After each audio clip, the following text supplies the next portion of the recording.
left and a new leader came on board, and they assigned her to some different work as an HR business partner, which required her to be very direct and demanding and goal oriented at all costs. And she had been with that organization for 9 years. Within 8 months of putting her in that different position, she quit. Yeah. She left. Yeah. And that to me was such a big miss, right? Yeah. Huge. They put her in a position that was not. She could not succeed in. No.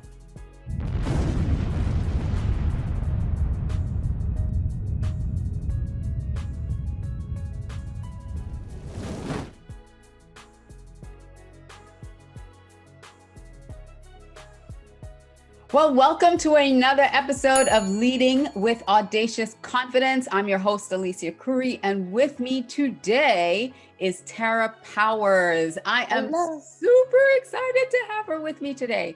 I met Tara in Charlotte, North Carolina, where we were both speaking at an event, and she is the most phenomenal, fantastic person and businesswoman, and I needed to have her on this, especially with what we're dealing with working from home. So let me tell you about Tara, and then I'm gonna bring her on. So Tara Powers is a speaker, author, and CEO.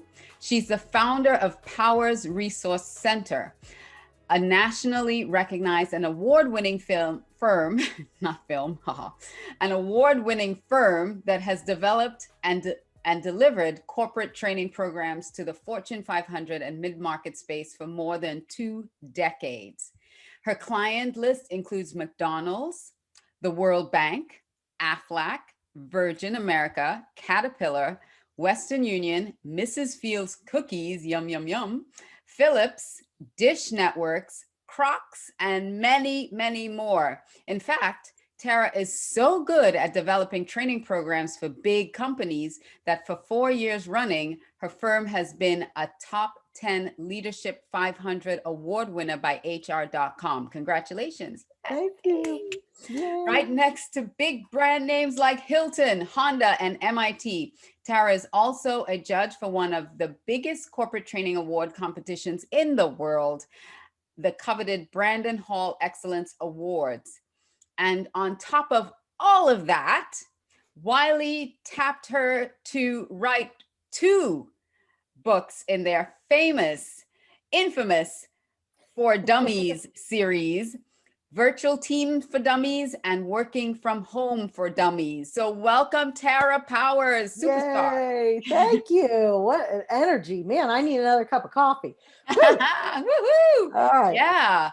Like I said at the beginning, we met in Charlotte, North Carolina. I knew you did training programs, but I didn't know the extent of your resume doing training programs. So Thank you. I'm going to break from tradition and ask you what got you started in training programs. And then I'm going to ask you what my number one question usually is. But what got you started? That is it's a great story, actually. My undergrad degree was in finance and accounting, which a lot of people don't know. And I was working in an organization in their accounting department and for a while. And I think one of the HR leaders came into the accounting department and said, we need someone to build a training program for managers on how to read budgets because they are not doing a good job, right? They're making mistakes, they're spending money they shouldn't be, etc. And I was like, wow, that sounds like something I think I might really like to do. And so I just took a stab at it, right? I basically put together this training program and I went around and trained small groups of managers on how to read budgets. And it was like the gates opened for me. I absolutely loved it. I loved the energy of it. I loved helping people learn and teaching and guiding.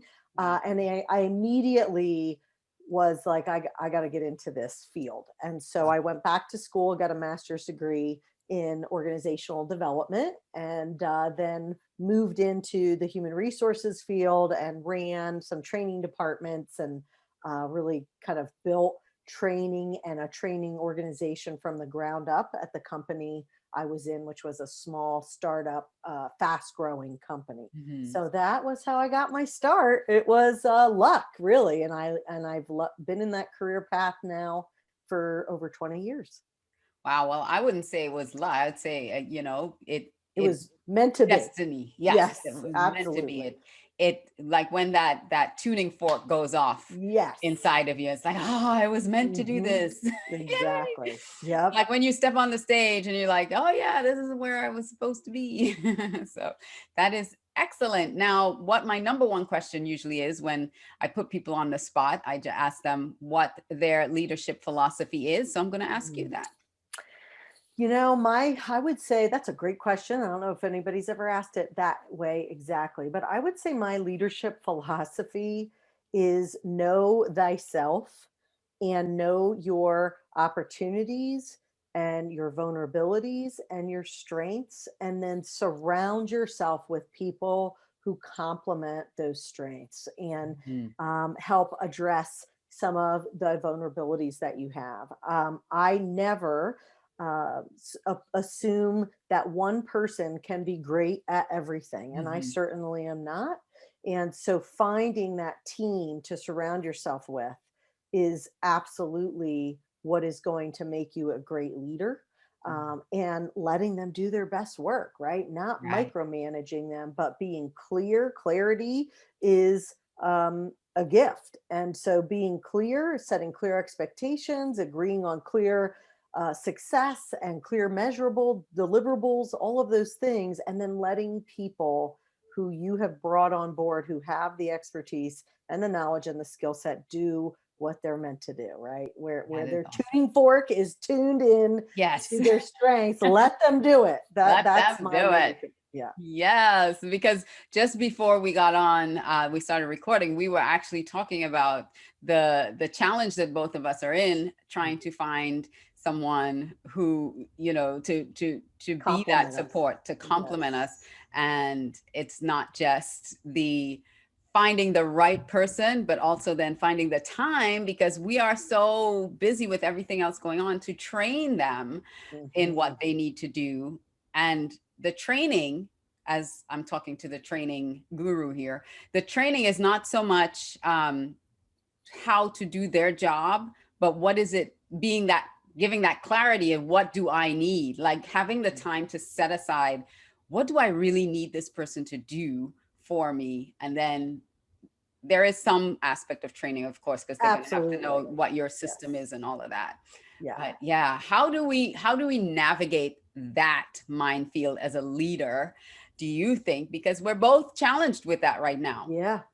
Yeah. Well, first of all, I think the first step is that you need to get clear on what you should be doing and what you shouldn't be doing, Hmm. right? Making sure that you are trying to operate from a place of your strengths, right? So many of you that are listening to this, you may not know what your strengths are. I really encourage you to do some assessment or soul searching, or Right. go out there and take strength finders or Colby, right? Hmm. Some of those assessments that really build your self-awareness of what Hmm. your strengths are. So that's number one. When you know what your strengths are, then really take stock over the day, over a day or a week. How much time am I actually spending doing work that is leveraging those strengths? And how much time am I spending on tasks that are actually not my area of strength, or Hmm. not allowing me to, focus on what I'm brilliant at? And Right. That are I would not tell building you, your business. exactly. Well, and I will tell you, if I did that today, and this is partially because of the pandemic and working from home, and things kind of being like up and down all over the place, I've had to take on some tasks that I used to not do, and I'm Hmm. doing them right now for a little bit, but looking to outsource them again. But I would say probably 50% of my day right now is spent on things I probably shouldn't be Should doing. not be doing. Right. Yeah. I Yeah. totally agree. I agree 100% with you on that. There's some Yeah. things I just should not be doing. Exactly, and I know it, and I'm And like, I know it. And I know it. I'll But I sit just, there and go, I should be doing this. I shouldn't be doing this. I gotta find somebody. Oh, you say I gotta find somebody to do this, Yeah, but I gotta find the exactly. time to find somebody to do. And you know what? You know how you know you're not in the flow? It's You're not, painful. it's It's painful. difficult, right? It takes forever. You start it and you don't finish it, and you And you start it keep again. finding reasons to do something else. Yes. Because also when that happens, you're not focused on building the business that you're in. You're focusing on all the other little tasks.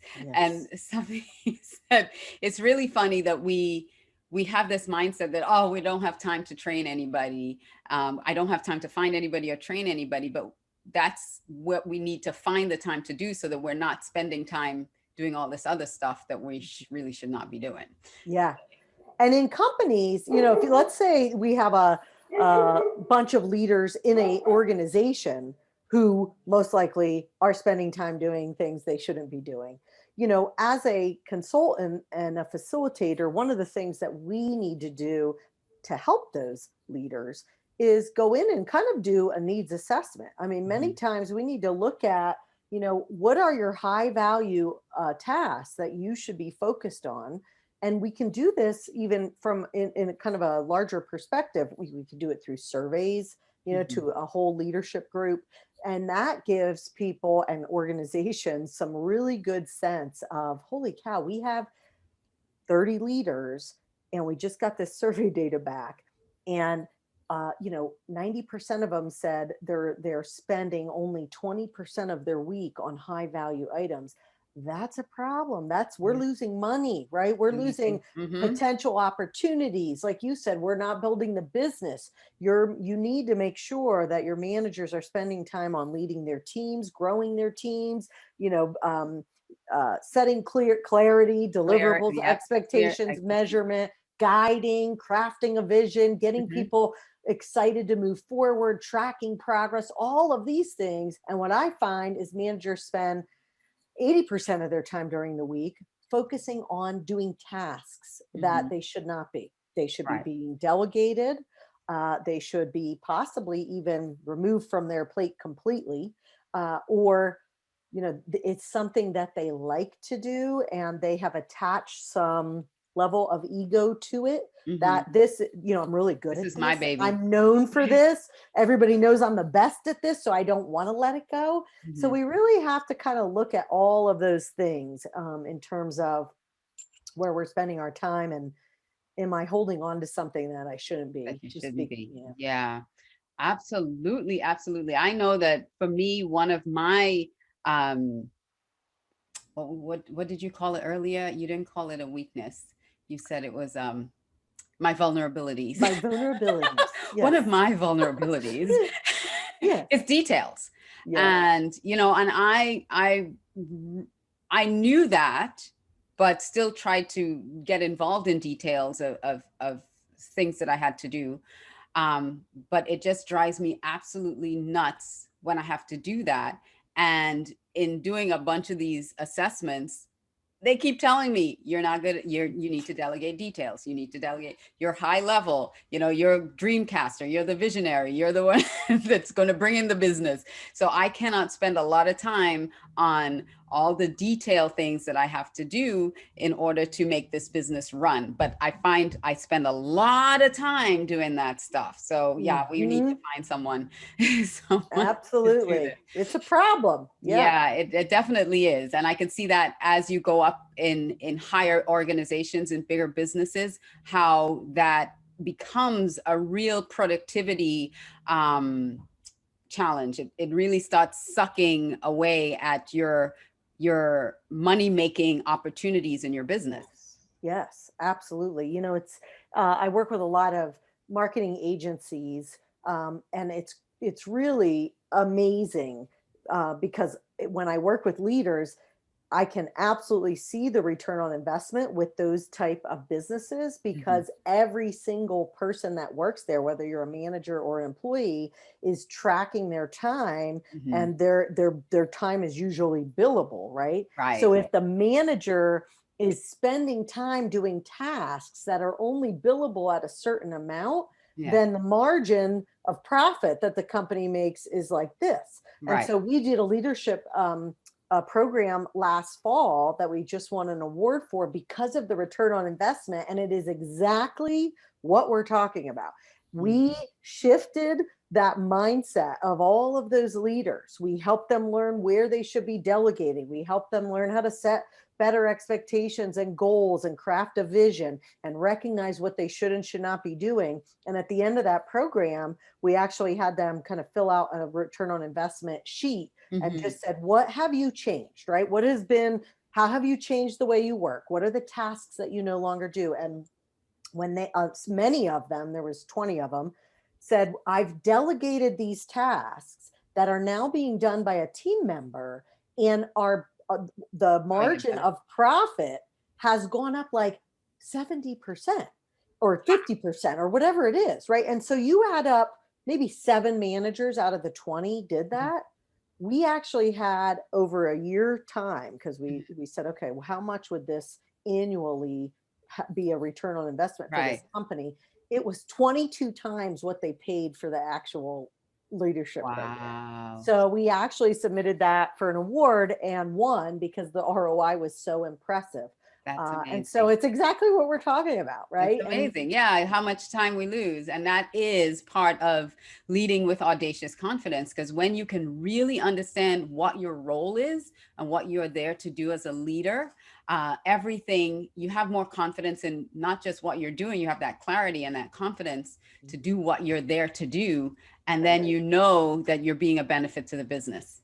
Yeah. And, you know, one of the mottos that I've embraced over the last year, we're talking about our business, is, you know, we really focus on creating a culture of connection, because I believe authentic connection at work can really produce amazing results. However, what I also say is we are helping leaders and teams do the best work of their lives. And that is really aligned with what we're talking about, right? Is that if I'm not, you know, focused on my strengths, on my gifts, on what I'm here to do, I'm not doing the best work of my life. Right. And I'm not helping my employees. And you're not happy. I'm not happy. Stressed out and all this stuff. So you want to operate in that zone where you are functioning at your highest level, but you're doing it with so much joy and fulfillment at the same time. Because if you're functioning at a high level, but you're stressed out and you're, you know, it's not a win. It's still a win. And there is one thing, Alicia, that I talk about, which is, how do I know if I'm operating in my strength area? And a couple tips for people is, number one, time goes by like that, like the blink of an eye, right? So you totally lose track of time, and all of a sudden you go, oh my gosh, I've been working on this, and 5 hours went by. I didn't even eat. I forgot to eat. I forgot to eat. Yeah. Right. The second for me, that's a big one. If I ever forget to eat, that's huge. The second thing is, you pick it up really fast, right? Like, you are in the flow, and let's say you're learning something new, you'll know it's a strength if you pick it up really quickly. Now, that doesn't mean we don't have to develop our strengths. We do.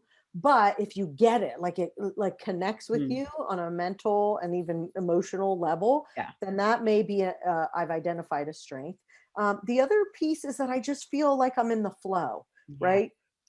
Grace and ease. Grace and ease. That's it. Grace and ease. So that is those are some great tips in terms of recognizing, when am I doing work that is the best work I can be doing, right? Yeah. So, and the opposite to that, of course, is if it's hard, if you're checking your watch every minute.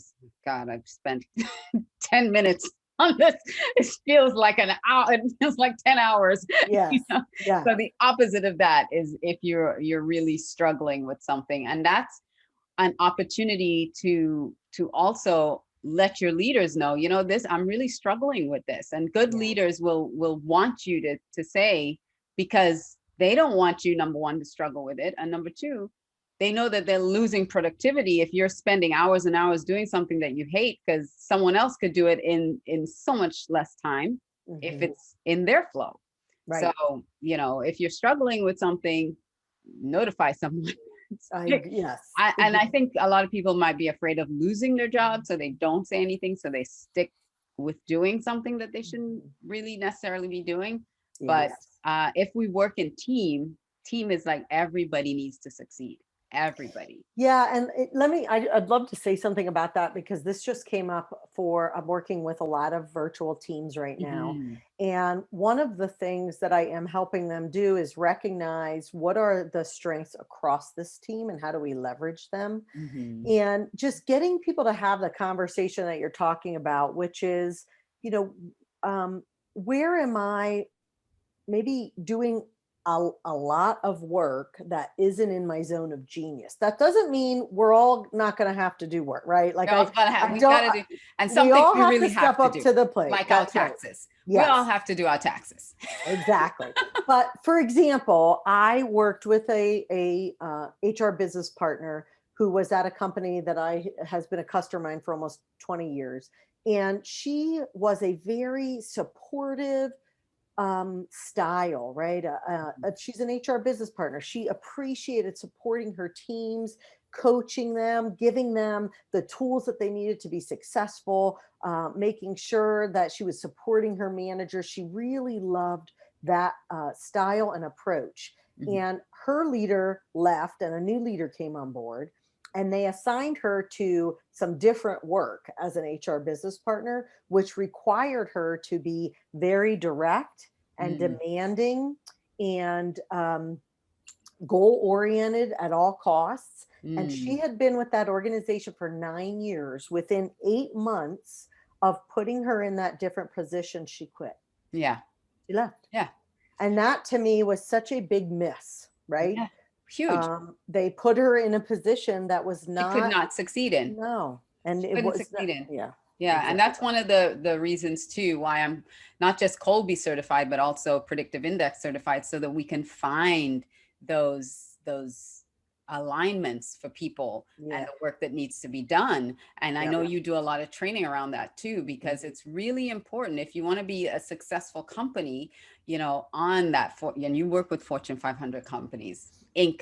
fastest growing companies, Mhm. 5,000 fastest growing companies. You need to be aligned with the people and the work that needs to be done.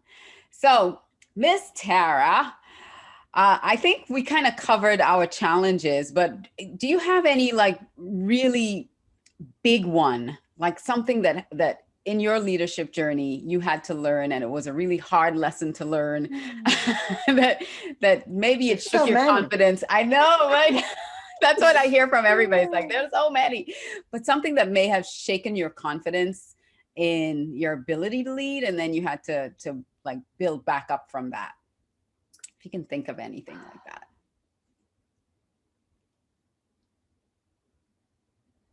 Yes. And it's interesting because I teach what I have to learn, right? So what I'm Mhm. about to tell you is things I teach all the time. But I think I have not done a great job with my own team over the years, recognizing that each person needs something very different from me, Mhm. and that includes my time. My time needs to look differently. My connection with them Mhm. needs to look differently. And I think because, I tend to operate under tight deadlines and a lot of stress, and I put it on myself, right? I, Mhm. I create the chaos sometimes. Um, but As the leader, we do don't we generally do do. that? Yeah, that's what we do. So, but I realized, like, one or two of my team members just needed more connection with me. Mm. And I think I waited too long to meet that need for them. Mhm. And it kind of caused our relationship to erode just Mm. over time. And it was because I wasn't meeting their need of connection. They Mhm. didn't feel as connected as they should have to the business, to our goals, to the vision of what we are trying to create here. And this is something I talk about all the time, right? We create a culture of Yeah. connection. And I think it's because it's a lesson I need to learn as well. Right. So Because just toddlers children have no recognizing shoes. different needs. Yeah, I think that is my hardest lesson. And Yeah. unfortunately, it may have cost me some good people. And Mm. so that would be the big one for me. So we have to, charity starts at home. We have to learn it at home and do it instead of just doing it outside and expecting it to happen. Right. naturally or organically, because this is what I teach. So of course it has to happen just naturally here. Right. You know, We're it just doing it should. awesome over here. No. Yeah. So look at me, I'm just incredible. So Yeah. everything should fall in alignment. Yeah. And I can use so many different parallels to that, but I won't, because I want to ask you another question. And I want to ask you, what do you teach? You're a mom, Mm. and what do you teach your daughter, right? You have a Two daughter? daughters. Two Two. daughters, right. Hmm. What do you teach your daughters about leadership?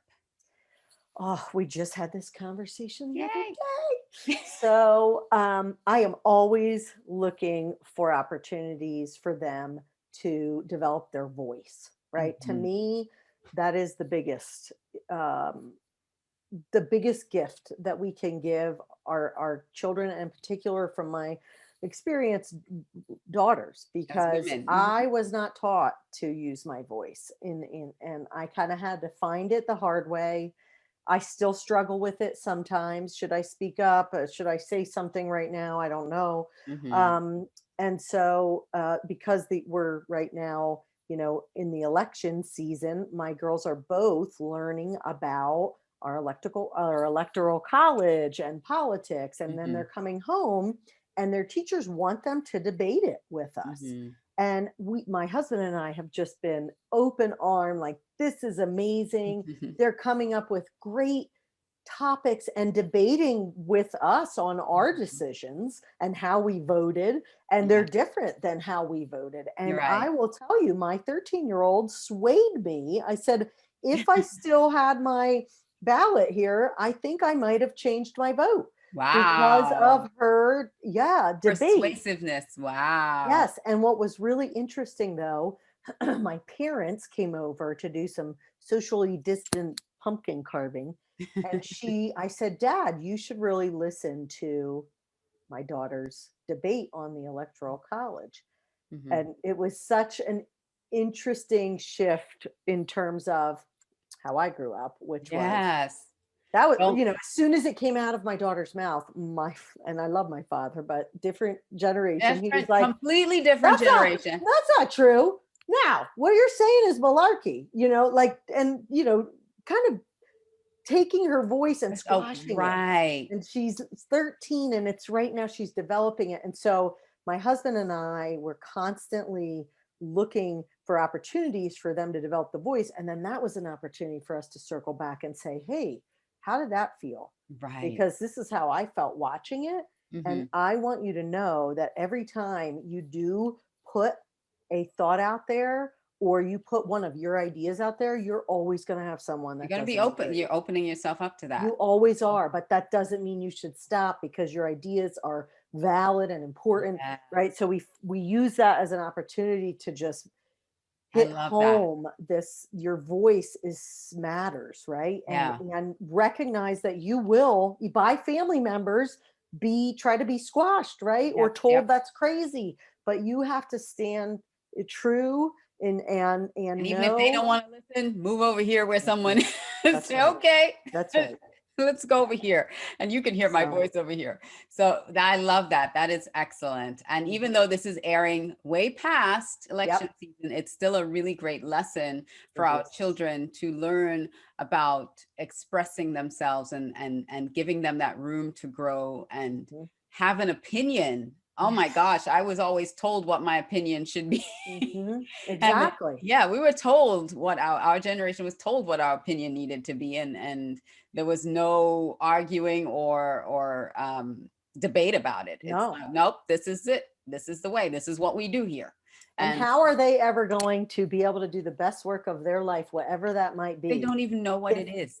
they're not willing to express themselves and what they like and don't And like and dislike. what they need and don't need. Mhm. So the sooner they feel comfortable doing that, the sooner they will find their gifts, right? Yeah. I don't feel like I found mine till Yeah. long Nope. after in Just my that. 40s, and I wish I found them in my 20s because Me too. whew, I could have been so much farther along. Yeah, But we're right where we need to be right I at this know. moment. So I Absolutely. try not to because it just makes you sad. I know. But I am teaching that the next generation how to do it And that's better and quicker best. than I did. And So I think good. that's the best gift. Having that struggle that Mhm. we had to endure is the best gift we can give our children, because we're giving them now that opportunity to open up a lot faster than we did. Yes. So it's amazing. It is Well, amazing. I know you have some tools and some things that you might also want to share. So I'm going to open the floor for you to share some of those things as Yeah. we're wrapping up. See, Yeah, our time just flew, didn't it? It just it like did. just Yeah. evaporated. So I know right now a lot of companies, are still working remotely, and I'm certain when this airs, we will still be doing so. And we have basically built a website called virtualteamschool.com to help leaders and teams manage, kind of this new reality of how we work and how do we stay connected and collaborate and help people do the best work of their lives, even though we are remote. So there's a lot of free videos and tools and infographics that I encourage leaders and teams to use to help build that connection, because I do believe authentic connection is where it's at. And you can do amazing things as a team if you are truly connected. So that's where they can find some of those free resources. And then if they're interested in the consulting and other leadership work that we do, powersresourcecenter.com is where they can find more info. And you'll have all those in the show notes. Everything will be listed there for you and how to connect with Tara as well on social media and get in touch with her company if you need any of these tips and tools and training, especially if you need training. And if you want to get the books, Virtual Team for Dummies or Working from Home for Dummies. Yeah. I thought I had them right here. They're not right at your hand. Okay, so you can find them on Amazon as well, right? Yes. Yeah. Actually, I do have them. Hold on. Let me show them to you. Okay. She's got them. All right. Here we go. So we got virtual teams And working from home. Yeah. There we go. Woo! I know. Who would have thought I would have ever wrote a book? Not me. That necessarily was not in my zone of genius, but and it took a long time and it was hard, but I'm so grateful. So that's a great note to end on, is sometimes we can do things that are difficult and it doesn't come easy to us, but the end result is maybe something pretty amazing, right? So I would also encourage people to recognize that sometimes if it's difficult, you think about the goal and the vision and the outcome of actually seeing something difficult through. And it actually has helped me grow into being an expert on this topic that I do love. So it was really just a path of getting to where I needed to go, even though it wasn't easy. It wasn't the easiest thing. I love that. And when I always like to help people expand their mind for what's possible. So I love that you said that, because everything is possible for you if you can believe it. So thank you so much, Tara. I appreciate your time, and stay safe. Thank you. We will connect again soon. Thank you so much. You're welcome. For all of you who are listening or watching that have tuned in, this has been Leading with Audacious Confidence with me, Alicia Curry. And I encourage you to step out bold and brave and lead your team, your organization, and your life with audacious confidence. Until next time, talk to you soon. Audacious confidence is the unshakable belief in yourself that's so brave and so bold that you step into what's possible despite your feelings, fears, or failures. I encourage you to like, comment, subscribe, and share this out with your friends. To check out more episodes of this podcast, visit our blog, aliciacurry.com/podcast. This is Alicia Curry inviting you to lead your life, your teams, and your organization with audacious confidence. Until next time.